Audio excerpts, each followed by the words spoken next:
നമസ്കാരമുണ്ട്. അങ്ങനെ നമ്മുടെ നാട്ടിലെ സംവിധാനങ്ങളുടെ പരാജയം വീണ്ടും വെളിപ്പെട്ടിരിക്കുന്നു. അല്ലെങ്കിൽ നമ്മുടെ നാട്ടിലെ സംവിധാനങ്ങളുടെ പരാജയം മൂലം മറ്റൊരു മരണം കൂടി സംഭവിച്ചിരിക്കുന്നു. അതിൻ്റെ സത്യാവസ്ഥ എന്തു തന്നെയായാലും ഒരിക്കലും പുറത്ത് വരാൻ പോകുന്നില്ല. അതൊരു ചുരുളഴിയപ്പെടാത്ത രഹസ്യമായി അവശേഷിക്കുക തന്നെ ചെയ്യും എന്നാണ് കോൺഫിഡൻറ്റ് ഗ്രൂപ്പ് ചെയർമാനായിട്ടുള്ള ഡോക്ടർ റോയിയുടെ മരണത്തിൽ എനിക്ക് പറയാനുള്ളത്. ഞാനങ്ങനെ പറയാൻ കാരണമുണ്ട്. അതൊരു വസ്തുത തന്നെയാണ് ഞാൻ പറഞ്ഞു വെക്കുന്നത് എന്നാണ് എനിക്ക് ആദ്യമേ പറയാനുള്ളത്. കാരണം നമ്മുടെ നാട്ടിൽ ആർക്കു മുകളിൽ വേണമെങ്കിലും അന്വേഷണ ഏജൻസികൾക്ക് റെയ്ഡ് നടത്താം എന്നുള്ളതൊരു വസ്തുത തന്നെയാണ്. അത് എന്തിൻ്റെ പേരിൽ വേണമെങ്കിലും ആവാം. അത് ഇൻകം ടാക്സ് റെയ്ഡ് ആവാം, എൻഫോഴ്സ്മെൻറ്റ് ഡയറക്ടറേറ്റിൻ്റെ റെയ്ഡ് ആവാം, എന്തിനേറെ ചെറിയൊരു പോലീസ് അന്വേഷണം വരെ ഇതുമായി ബന്ധപ്പെട്ട് നമുക്ക് പറയാം. പക്ഷേ ഇത്തരം സന്ദർഭങ്ങളിലൊക്കെ ആരാണോ അന്വേഷണ വിധേയമാക്കപ്പെടുന്നത് ആ വ്യക്തിയെ നിരീക്ഷിക്കേണ്ട പരിപൂർണ ഉത്തരവാദിത്തം അന്വേഷിക്കാൻ വരുന്ന ആളുകൾക്കാണ്, അല്ലെങ്കിൽ അന്വേഷണ ഉദ്യോഗസ്ഥർക്കാണ് എന്നാണ് ഞാൻ മനസ്സിലാക്കിയിട്ടുള്ളത്.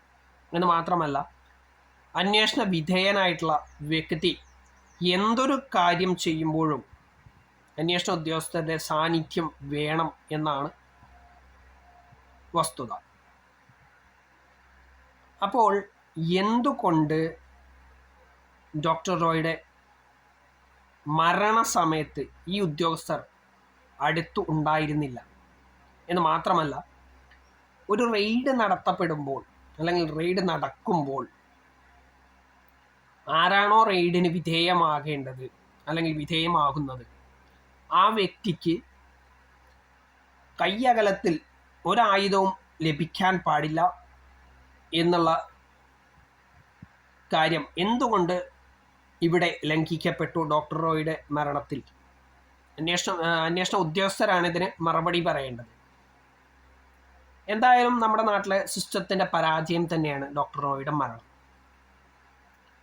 അത് മാത്രമല്ല, അദ്ദേഹം അന്വേഷണ ഉദ്യോഗസ്ഥർ ആവശ്യപ്പെട്ട രേഖകൾ റൂമിനകത്താണ്, അത് എടുത്തു കൊണ്ടുവരാം എന്ന് പറയുന്ന സമയത്ത് എന്തുകൊണ്ട് ഇവരിൽ ഒരാൾ പോലും അദ്ദേഹത്തെ അനുഗമിച്ചില്ല? അതുകൊണ്ടാണല്ലോ അദ്ദേഹം റൂമിനകത്ത് കയറി മരണപ്പെട്ട നിലയിൽ അവസാനം നമ്മൾ കാണുന്നത്. അപ്പം ഈ അന്വേഷണ ഉദ്യോഗസ്ഥർക്ക് തെറ്റു സംഭവിച്ചിട്ടുണ്ട്. അവരും പരിപൂർണ തെറ്റുകാരാണ്. അവരും ശിക്ഷയ്ക്ക് വിധേയരാകേണ്ടതാണ്. ഡോക്ടർ റോയ് തെറ്റു ചെയ്തോ ഇല്ലയോ എന്നുള്ളതൊക്കെ എന്തായാലും കാലം തെളിയിക്കട്ടെ. പക്ഷെ അതിനുള്ള സാധ്യത കുറവാണ്. എന്തായാലും അദ്ദേഹത്തിൻ്റെ മരണം ഒരു ചുരുളഴിയപ്പെടാത്ത രഹസ്യമായി അവശേഷിക്കാനുള്ള സാധ്യത വളരെയധികം കൂടുതലാണ്. പക്ഷേ നമ്മുടെ നാട്ടിലെ സിസ്റ്റത്തിൻ്റെ പരാജയം തന്നെയാണ് അദ്ദേഹത്തിൻ്റെ മരണകാരണം. അതല്ല എങ്കിൽ എന്തുകൊണ്ട് ഇങ്ങനെയൊക്കെ ഒരു അവസ്ഥയിൽ അദ്ദേഹത്തിൻ്റെ ബോഡി കണ്ടെടുക്കപ്പെട്ടു എന്നതാണ് എൻ്റെ ഒരു ചോദ്യം. അദ്ദേഹം പല റീലുകളിലും എന്തിനേറെ അവസാനം കൊടുത്ത ഒരു പോഡ്കാസ്റ്റിൽ പോലും പറഞ്ഞിട്ടുണ്ട്, ഇന്നിപ്പോൾ ഞാൻ മരണപ്പെട്ടാലും സന്തോഷത്തോടു കൂടി ഡപ്പാങ്കൂത്ത് കളിച്ചിട്ടേ ഞാൻ മരിക്കുകയുള്ളൂ എന്നാണ് പറഞ്ഞത്. പക്ഷെ ആ പറയുന്ന സമയത്തെ അദ്ദേഹത്തിൻ്റെ ശബ്ദത്തിൻ്റെ വ്യതിയാനം അല്ലെങ്കിൽ ടോണിൽ ഉണ്ടായിട്ടുള്ള മാറ്റം നമുക്കെല്ലാവർക്കും ആ പോഡ്കാസ്റ്റ് കണ്ടു കഴിഞ്ഞാൽ അല്ലെങ്കിൽ ഇൻ്റർവ്യൂ കണ്ടു കഴിഞ്ഞാൽ നമുക്ക് മനസ്സിലാക്കാൻ കഴിയും. ഒരു ഇടർച്ച അവിടെ സംഭവിച്ചിട്ടുണ്ട്. അപ്പം എന്തോ ഒരു പ്രശ്നം അവിടെ യഥാർത്ഥത്തിൽ അദ്ദേഹം നേരിട്ടിട്ടുണ്ട് അല്ലെങ്കിൽ നേരിട്ട് കൊണ്ടിരിക്കുന്നുണ്ട് ആയിരുന്നു. അതാണ് അദ്ദേഹത്തിൻ്റെ മരണകാരണം എന്ന് വേണമെങ്കിൽ നമുക്ക് അനുമാനിക്കാം. പക്ഷെ എന്താണ് എന്നുള്ളതൊക്കെ പുറത്തു വരേണ്ടത് സത്യങ്ങളാണ്. പക്ഷേ ഈ പറഞ്ഞ രീതിയിൽ എന്താ പറയുക, ഒരുപാട് ആളുകൾക്ക് ജീവിതമാർഗമുണ്ടാക്കി കൊടുത്ത, ഇപ്പോഴും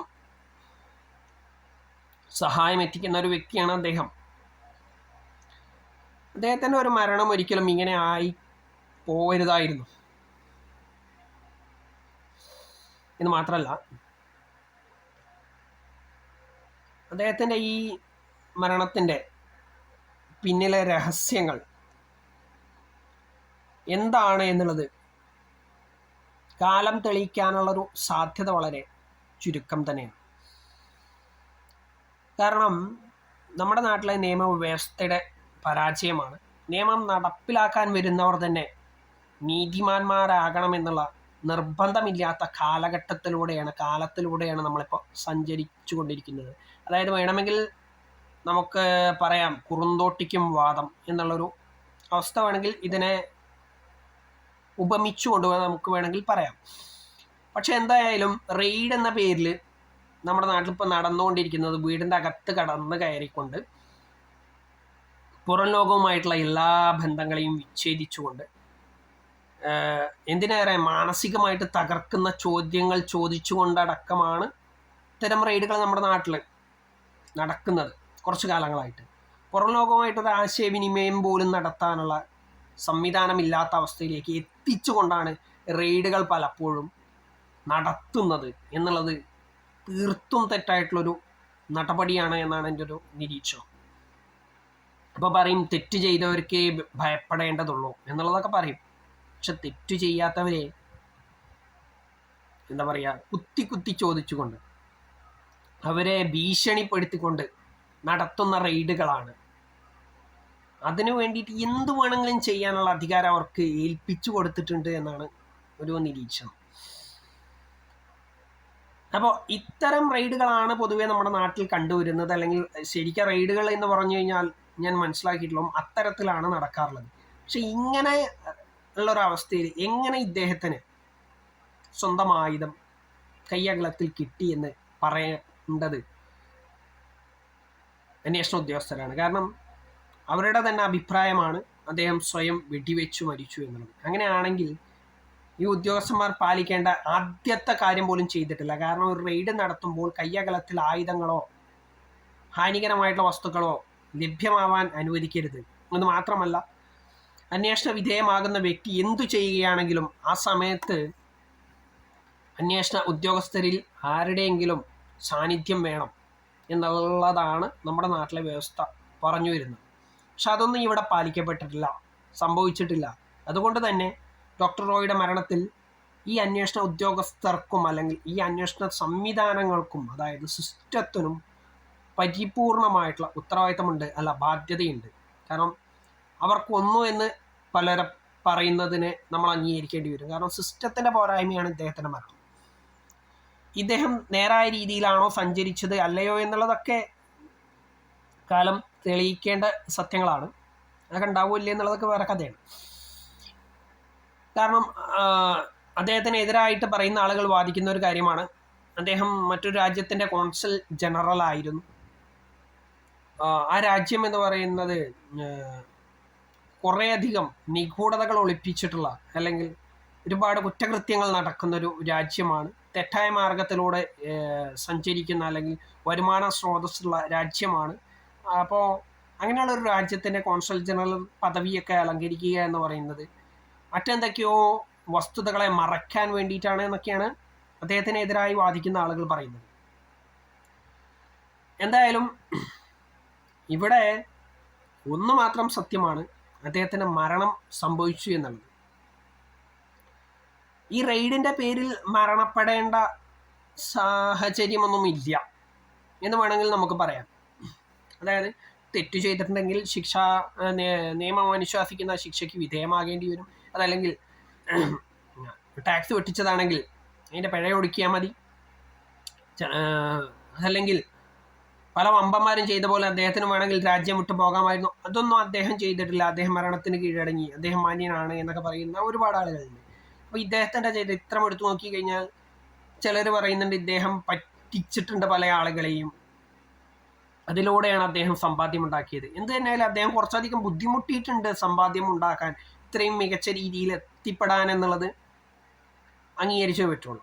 അത് നേരായ മാർഗത്തിലൂടെയാണോ അല്ലേ എന്നുള്ളത് ഇതിനൊക്കെ ഒരുപാട് പ്രചാരണങ്ങൾ നടക്കുന്നുണ്ട്. അല്ലെങ്കിൽ അതുമായി ബന്ധപ്പെട്ടുള്ള ഒരുപാട് സത്യാവസ്ഥകൾ പുറത്തു വരേണ്ടതുണ്ട് എന്നുള്ളതാണ് എൻ്റെ ഒരു നിരീക്ഷണം. പിന്നെ ഈ പറഞ്ഞ പോലെ ഇദ്ദേഹത്തിൻ്റെ മരണം എന്താ പറയുക, ഒരു പാഠമാക്കിയെടുക്കേണ്ട ആളുകളാണ് നമ്മളൊക്കെ എന്നാണ് എൻ്റെ ഒരു നിരീക്ഷണം. കാരണം ഒരുപാട് സംഘർഷങ്ങൾ അദ്ദേഹം കടന്നു പോയിട്ടുള്ള വ്യക്തിയാണ്. എന്തിനേറെ ഈ മരണപ്പെടുന്ന സമയത്ത് പോലും, ഞാൻ നേരത്തെ പറഞ്ഞ മാതിരി അദ്ദേഹം ലാസ്റ്റ് കൊടുത്ത പോഡ്കാസ്റ്റിൻ്റെ സമയത്ത് പോലും അദ്ദേഹത്തിൻ്റെ ഇടർച്ച, ശബ്ദത്തിൽ ഇടർച്ച കാണിക്കുന്നത് അദ്ദേഹത്തിൻ്റെ സംഘർഷാവസ്ഥയാണ്. അപ്പോൾ ഇത്തരം സംഘർഷങ്ങളിലൂടെ കടന്നു പോകുന്ന വ്യക്തി എപ്പോൾ എന്തു ചെയ്യും, എങ്ങനെ പ്രവർത്തിക്കും എന്നുള്ളതൊന്നും ഒരിക്കലും പറയാൻ കഴിയാത്ത ഒരവസ്ഥയാണ്. ഒരാൾക്ക് എപ്പോൾ എന്തു ചെയ്യണം, എന്തു ചെയ്യണ്ട എന്നുള്ള ഇത്തരം സന്ദർഭങ്ങളിലൂടെ കടന്നു പോകുന്ന വ്യക്തിക്ക്, അല്ലെങ്കിൽ അദ്ദേഹവുമായി അടുത്ത ബന്ധപ്പെട്ട് കിടക്കുന്ന ആളുകൾക്ക് പോലും നിർവചിക്കാൻ കഴിയാത്ത ഒരവസ്ഥയാണ്. അതാണ് മനുഷ്യാവസ്ഥ, അതൊരു സൈക്കോളജി തന്നെയാണ്. എന്തായാലും അദ്ദേഹത്തിൻ്റെ മരണം വാസ്തവത്തിൽ ഞെട്ടിക്കുന്നതാണ് എന്നുള്ളതാണ് വസ്തുത. അദ്ദേഹം തെറ്റു ചെയ്തിട്ടുണ്ടെങ്കിൽ നിയമത്തിന് വിധേയമായിട്ട് ശിക്ഷ ഏറ്റുവാങ്ങാമായിരുന്നു. പക്ഷെ അത് അദ്ദേഹം ചെയ്തിട്ടില്ല, അല്ലെങ്കിൽ അദ്ദേഹം മരണപ്പെട്ടു. എന്തായാലും അത് ആത്മഹത്യയാണോ കൊലപാതകമാണോ എന്നുള്ളതൊക്കെ കാലം തെളിയിക്കേണ്ടതാണ്. പക്ഷെ അതിനുള്ളൊരു സാധ്യത ഞാൻ കാണുന്നില്ല. പക്ഷെ ഒന്നുണ്ട്, അദ്ദേഹത്തിന് തെറ്റ് സംഭവിച്ചിട്ടുണ്ടെങ്കിൽ, അല്ലെങ്കിൽ അദ്ദേഹത്തിന് എന്തെങ്കിലും ഒരു അബദ്ധം പറ്റിയിട്ടുണ്ട് എന്നുണ്ടെങ്കിൽ അദ്ദേഹം മറ്റാളുകളുമായിട്ടത് ഷെയർ ചെയ്യാൻ ആഗ്രഹിച്ചിരുന്നില്ല. പലപ്പോഴും അങ്ങനെ തന്നെയാണ്. തെറ്റ് സംഭവിച്ചിട്ടുള്ള ആളുകൾ പലരും അവരുടെ തെറ്റ് മറ്റുള്ളവരുമായിട്ട് ഷെയർ ചെയ്യാൻ പ്രയാസപ്പെടുന്നതാണ്. എനിക്ക് തന്നെ നേരിട്ട് അറിയാവുന്ന, എൻ്റെ ജീവിതത്തിൽ തന്നെ സംഭവിച്ചിട്ടുള്ള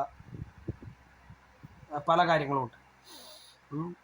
അത്രയും അടുത്ത ആളുകൾ, എനിക്കറിയാവുന്ന അത്രയും വേണ്ടപ്പെട്ട ആളുകൾ പോലും സ്വന്തം പ്രശ്നങ്ങൾ മറ്റുള്ളവരുമായിട്ട് ഷെയർ ചെയ്യാതെ ഇത്തരം മരണങ്ങളിലേക്ക് എത്തിയിട്ടുള്ളത് നേരിട്ടറിയാവുന്ന ഒരു വ്യക്തി കൂടിയാണ് ഞാൻ.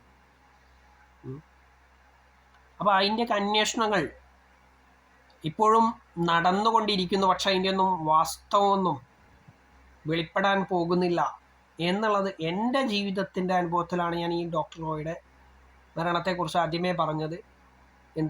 ഇദ്ദേഹത്തിൻ്റെ മരണത്തിൻ്റെ യഥാർത്ഥ കാരണം ഒരിക്കലും പുറത്തു വരാൻ സാധ്യതയില്ല, അല്ലെങ്കിൽ അത് പുറത്തു വരാതിരിക്കാൻ ആഗ്രഹിക്കുന്ന ഒരുപാട് ആളുകൾ നമ്മുടെ ചുറ്റിലും തന്നെ ഉണ്ടായിരിക്കും. അത് അദ്ദേഹത്തിന് വേണ്ടപ്പെട്ടവരൊക്കെ ആയിരിക്കാം. അതുകൊണ്ടൊക്കെയാണ് ഞാൻ അങ്ങനെ പറഞ്ഞത്.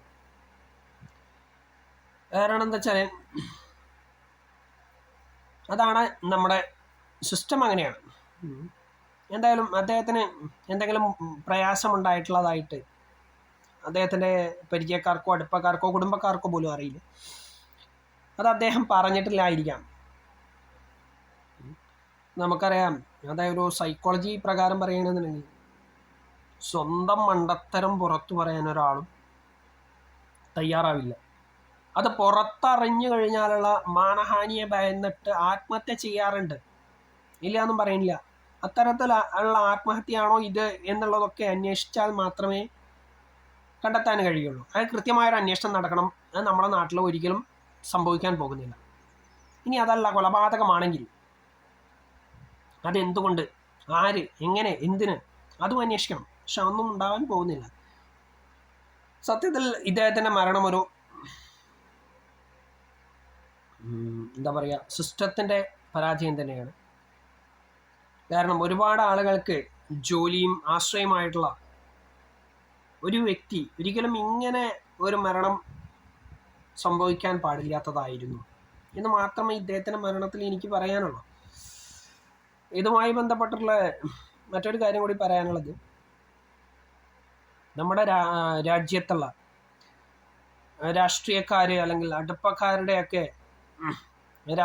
അടുപ്പക്കാരായി നിൽക്കുകയാണെങ്കിൽ മാത്രമേ, അല്ലെങ്കിൽ നമ്മുടെ സിസ്റ്റത്തിൻ്റെ അടുപ്പക്കാരായി നിൽക്കുകയാണെങ്കിൽ മാത്രമേ നമ്മുടെ നാട്ടിൽ ഒരു സംരംഭകൻ എന്നുള്ള നിലയ്ക്ക് മുന്നോട്ട് പോകാൻ സാധിക്കുകയുള്ളൂ എന്നുള്ള കാലഘട്ടത്തിലൂടെയാണ് നമ്മുടെ നാട്ടിലെ സംരംഭകർ എന്ന് പറഞ്ഞ ആളുകൾ കടന്നുപോയിക്കൊണ്ടിരിക്കുന്നത് എന്നുകൂടി ഈ അവസരത്തിൽ പറയാതിരിക്കാൻ പറ്റില്ല. കാരണം രാഷ്ട്രീയക്കാർ അല്ലെങ്കിൽ സംവിധാനങ്ങൾ ചോദിക്കുന്നത് എന്തും ഈ സംരംഭകർ കൊടുത്തേ തീരുള്ളൂ. അതല്ല എങ്കിൽ ഇവരെ മാനസികമായിട്ടും ശാരീരികമായിട്ടും സാമ്പത്തികമായിട്ടും തകർത്ത് തരിപ്പണമാക്കുക എന്നുള്ള ലക്ഷ്യം മാത്രം കൈവരിക്കാൻ ശ്രമിക്കുന്ന സിസ്റ്റമാണ് നമ്മുടേത്. അതിൽ രാഷ്ട്രീയമുണ്ടായിരിക്കാം, സംവിധാനങ്ങൾ എന്തോ ആയിക്കോട്ടെ, അത്തരത്തിലുള്ള സംവിധാനമാണ് നമ്മുടെ നാട്ടിൽ ഇപ്പോൾ നിലവിലുള്ളത്.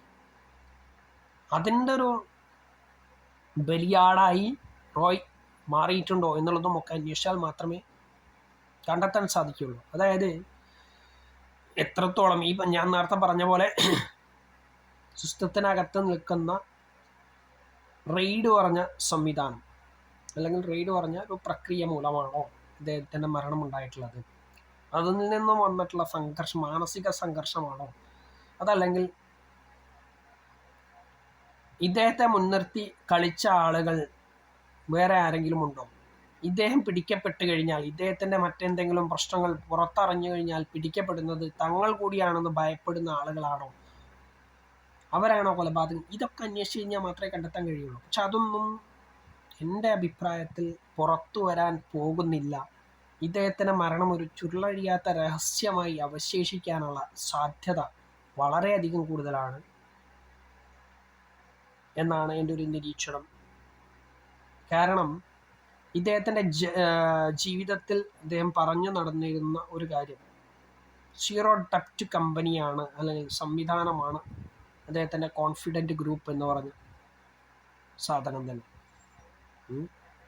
ഏകദേശം 9,000 കോടിക്ക് മുകളിൽ ആസ്തിയുള്ള ഒരു വ്യക്തി, അദ്ദേഹത്തിൻ്റെ മരണം ഒരിക്കലും ഇങ്ങനെ ആവില്ല എന്നാണ് ഇതിൽ നിന്നൊക്കെ മനസ്സിലാക്കേണ്ടത്.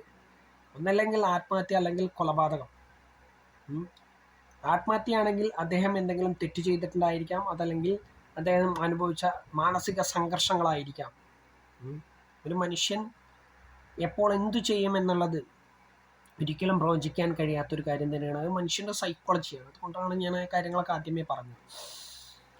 എന്തു തന്നെയായാലും ഇതൊരു ചുരുളഴിയാത്ത രഹസ്യമായിട്ട് ഇദ്ദേഹത്തിൻ്റെ മരണം അവശേഷിക്കും എന്ന് മാത്രം വീണ്ടും വീണ്ടും വീണ്ടും പറഞ്ഞുകൊണ്ട് തൽക്കാലം അവസാനിപ്പിക്കുകയാണ്. അതല്ലാതെ ഒന്നും പറയാനില്ല. എന്തു തന്നെയായാലും അദ്ദേഹത്തിൻ്റെ ഈ കമ്പനി അല്ലെങ്കിൽ ഈ ഒരു സംരംഭം ചേർത്ത് പിടിച്ച ആളുകൾക്ക് ആണ് നഷ്ടം സംഭവിച്ചിട്ടുള്ളത്. അദ്ദേഹത്തിൻ്റെ കുടുംബത്തിനാണ് നഷ്ടം സംഭവിച്ചിട്ടുള്ളത്. അതുവഴി രാജ്യത്തിൻ്റെ ഇക്കോണമിക്ക് വരെ നഷ്ടം സംഭവിച്ചിട്ടുണ്ട് എന്നാണ് എനിക്ക് അവസാനമായി പറയാനുള്ളത്.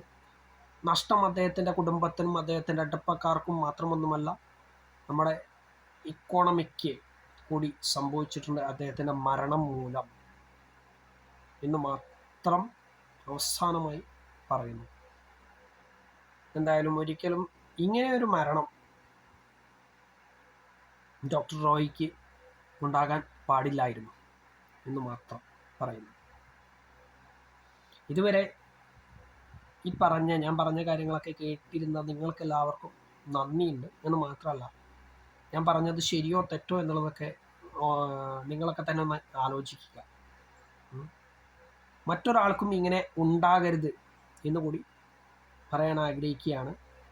അതായത് പണം മാത്രമല്ല പ്രധാനം, മനസ്സമാധാനമാണ് ഏറ്റവും വലിയ ധനം എന്നാണ് എൻ്റെ ഒരു കാഴ്ചപ്പാട്. ഒരുപാട് പണമുണ്ടായിട്ടും ശരിക്കും പറഞ്ഞു കഴിഞ്ഞാൽ അദ്ദേഹം സമാധാനത്തോടു കൂടിയല്ല മരിച്ചിട്ടുള്ളത് എന്ന നിരീക്ഷണത്തോടു കൂടി ഞാനിത് അവസാനിപ്പിക്കുന്നു. അത് മരണമാണോ കൊലപാതകമാണോ, മരണമാണോ കൊലപാതകമാണോ അല്ല, ആത്മഹത്യയാണോ കൊലപാതകമാണോ എന്നുള്ളതൊക്കെ കാലം തെളിയിക്കും എന്ന് പറയാൻ ഞാൻ ആളല്ല. കാരണം ഇതൊരു ചുരുളഴിയാത്ത രഹസ്യമായി അവശേഷിക്കുക തന്നെ ചെയ്യും. ഒന്ന് മാത്രം സത്യമാണ്, അദ്ദേഹം ഇന്നിപ്പോൾ ഭൂമിയിൽ ജീവനോടെയില്ല, മരണപ്പെട്ടിരിക്കുന്നു.